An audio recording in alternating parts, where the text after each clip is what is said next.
Yesuslah dokterku, Yesus harapanku, kepadanya aku berharap.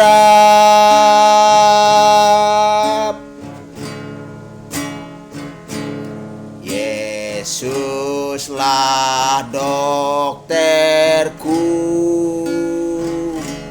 Yesus harapanku,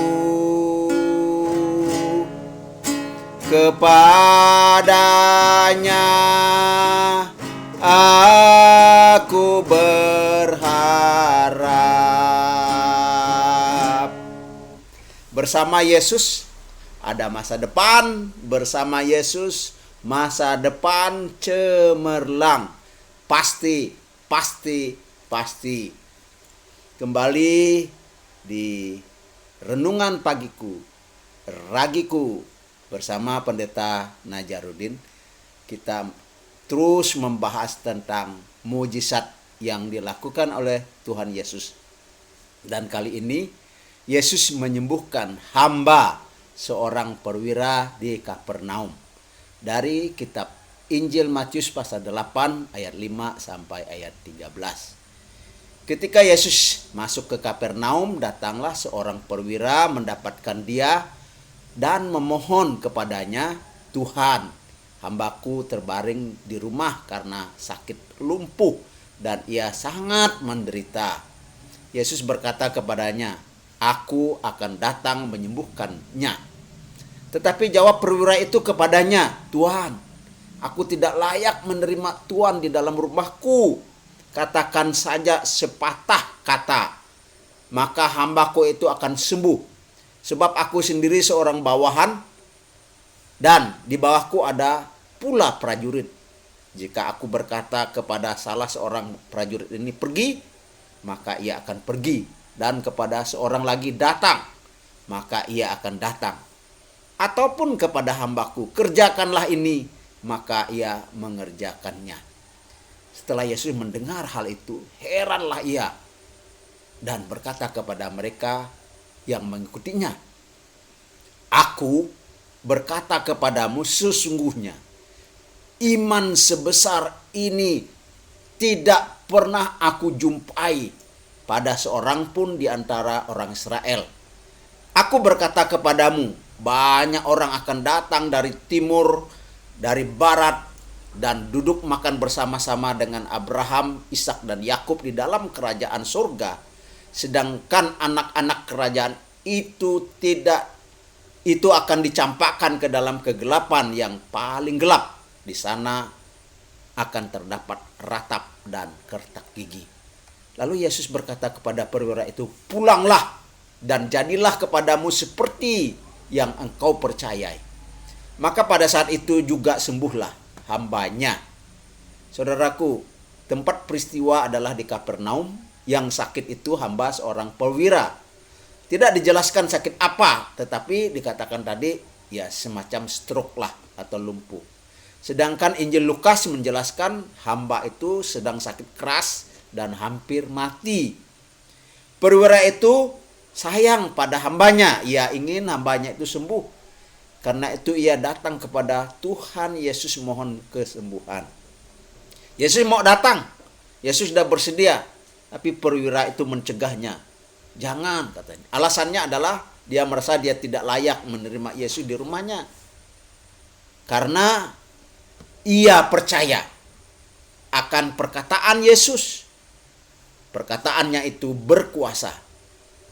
Yesus memuji iman perwira itu.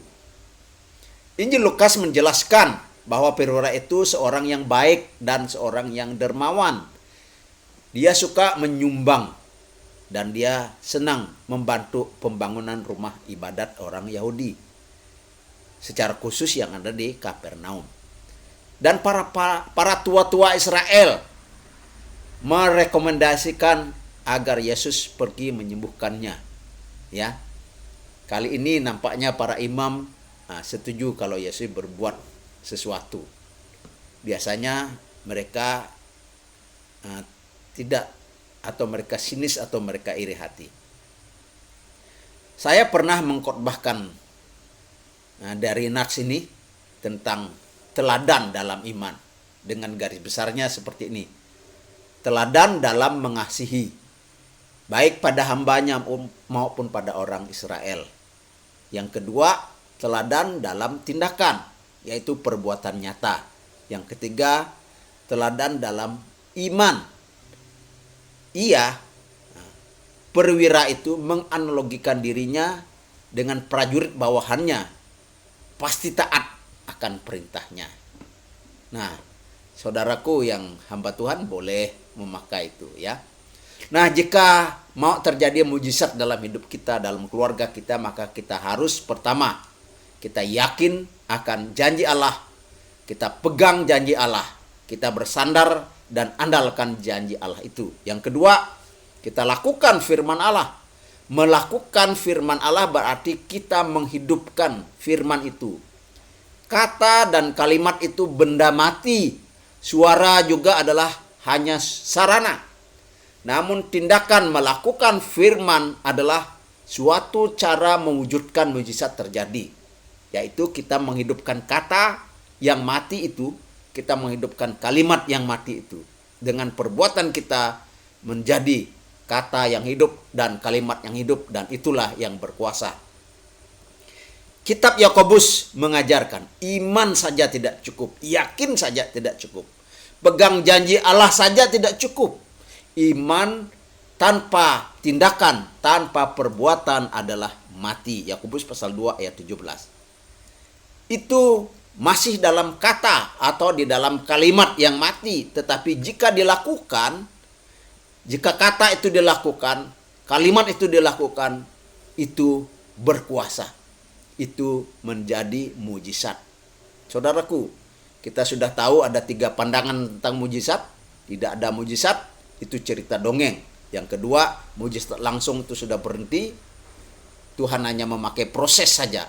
Yang ketiga, mujizat langsung masih ada. Dan sesuai dengan kehendak Allah, Tuhan masih memakai mujizat langsung dan mujizat proses. Dan kita juga sudah belajar mujizat adalah perbuatan ajaib, supranatural, melampaui akal. Akal kita tidak mampu memuat, memahami, karena itu akal kita tidak sanggup menjelaskannya. Refleksi atau pelajaran dari materi yang kita baca.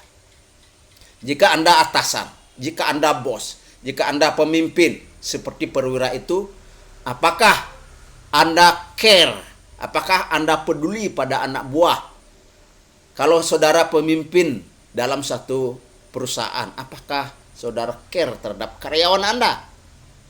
Atau malah memanfaatkan anak buah Anda, karyawan Anda itu, memeras mereka, kasih gajinya kecil, kerjanya banyak. Jika anak buah, karyawan sakit, apakah saudara peduli? Dari kisah perwira yang peduli ini, ayo kita peduli. Saudara yang jadi bos, saudara peduli dengan anak buah. Saudara yang jadi pemimpin perusahaan harus peduli dengan karyawan saudara.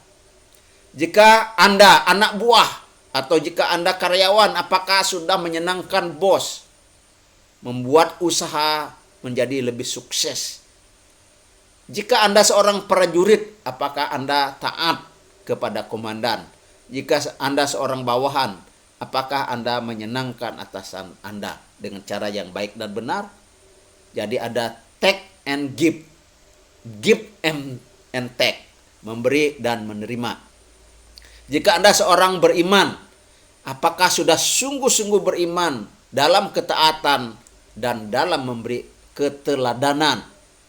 Semua kita ini manusia, sesama manusia, dan Tuhan perintahkan agar kita saling memperhatikan, saling menolong, saling melayani.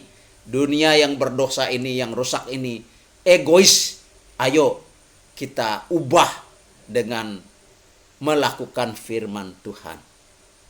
Saat ini sejak Februari 2023 pemerintah sudah mengumumkan sudah masa bebas dari pembatasan. COVID-19 sudah tidak bahaya lagi. Anda dan saya bisa berkarya dan berbuat di berbagai bidang. Kehidupan kita sudah normal kembali. Puji Tuhan. Berbuatlah kebaikan setiap hari.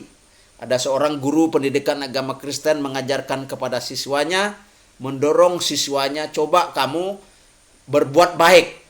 Tidak harus banyak-banyak dulu. Setiap hari satu saja. Kalau lebih itu lebih baik. Dan terus-menerus lakukan itu. Guru itu juga mengajak muridnya berkunjung ke panti asuhan.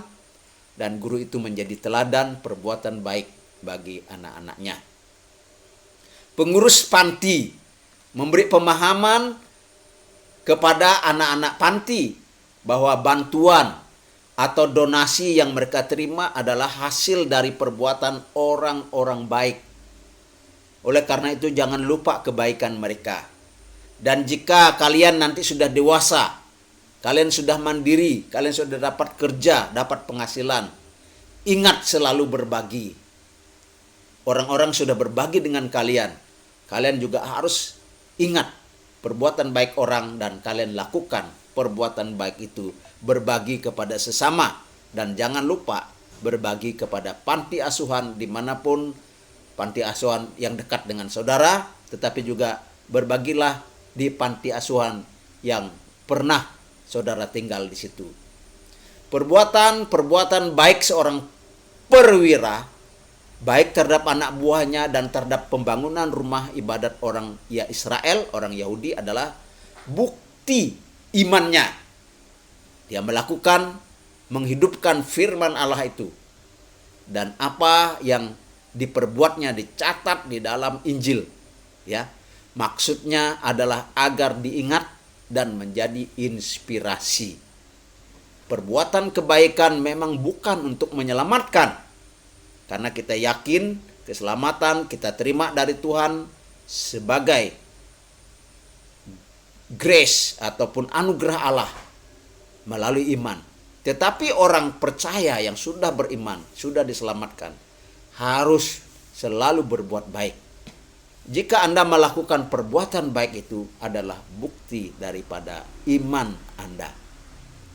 Mujizat kesembuhan jasmani tanpa pertobatan dan tanpa keselamatan jiwa itu berguna memang, tetapi hanya berguna di dunia ini.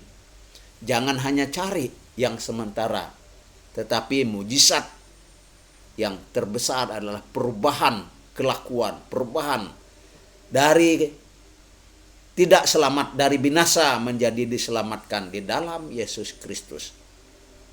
God is almighty. For God is nothing impossible. You don't say, so big problem I have. But you can say, high problem I have big God. Ora et labora, berdoa dan bekerja. Memberi, menabur.